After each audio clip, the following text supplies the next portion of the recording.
सनातनियों के सिर पर शिखा क्यों होनी चाहिए?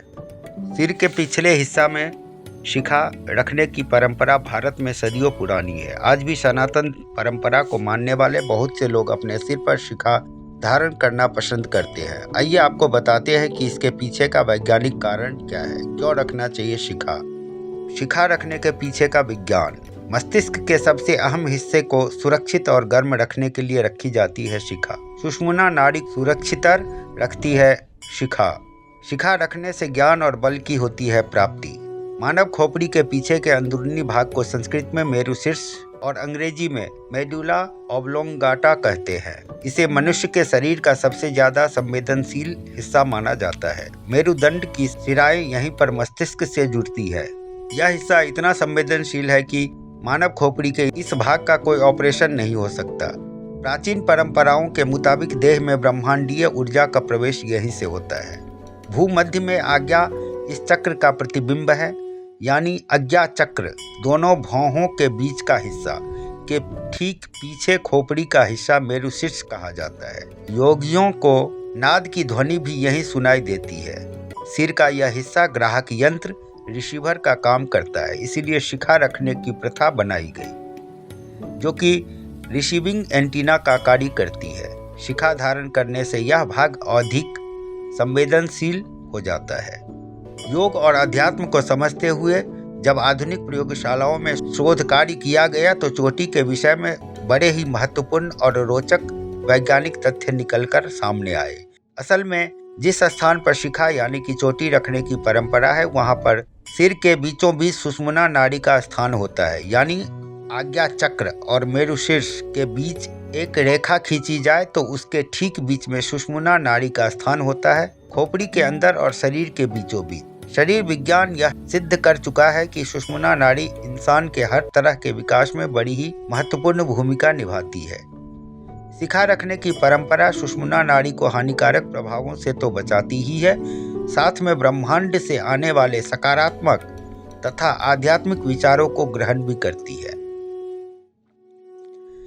योग शास्त्र में भी इरा, पिंगला और सुषुम्ना नाड़ियों की चर्चा होती है।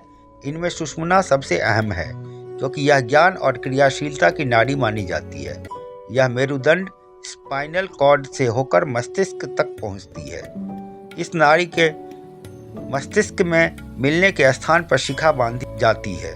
शिखा बंधन मस्तिष्क की ऊर्जा तरंगों की रक्षा कर आत्मशक्ति बढ़ाता है।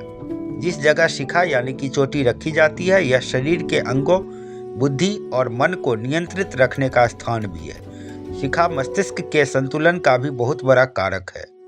शिखा रखने से मनुष्य प्राणायाम, अष्टांग योग आदि यौगिक क्रियाओं को ठीक ठाक कर सकता है।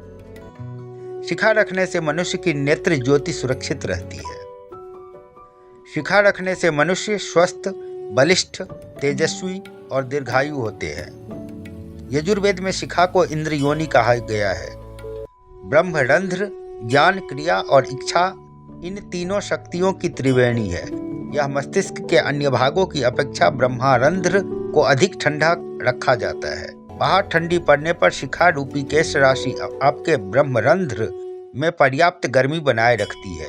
ब्रह्मरंध्र की उष्णता और पीनियल ग्लैंड्स की संवेदनशीलता को बनाए रखने हेतु शिखा रखने की परंपरा स्थापित की गई है।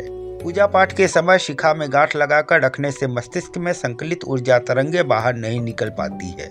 इनके अंतर्मुख हो जाने से मानसिक शक्तियों का पोषण, सद्बुद्धि, सद्विचार आदि की प्राप्ति, वासना की कमी, आत्मशक्ति में बढ़ोतरी, शारीरिक शक्ति का संचार, अवसाद से बचाव, अनिष्टकर प्रभावों से रक्षा, सुरक्षित नेत्र ज्योति, कार्यों में सफलता तथा सद्गति जैसे लाभ भी मिलते हैं।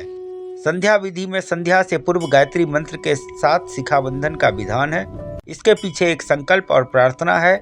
किसी भी साधना से पूर्व शिखा बंधन गायत्री मंत्र के साथ होता है। यह एक सनातन परंपरा है। मंत्र उच्चारण और अनुष्ठान के समय शिखा को गांठ मारने का विधान है। इसका कारण यह है कि गांठ मारने से मंत्र स्पंदन द्वारा उत्पन्न होने वाली ऊर्जा शरीर में ही एकत्रित होती है और शिखा की वजह से यह ऊर्जा बाहर जाने से रुक जाती है, जिससे हमें मंत्र और जप का संपूर्ण लाभ प्राप्त होता है। धन्यवाद। माटी मिथिला के YouTube चैनल पर आप सभी का स्वागत है। इस पेज को लाइक, सब्सक्राइब और कमेंट ज़रूर करें। धन्यवाद।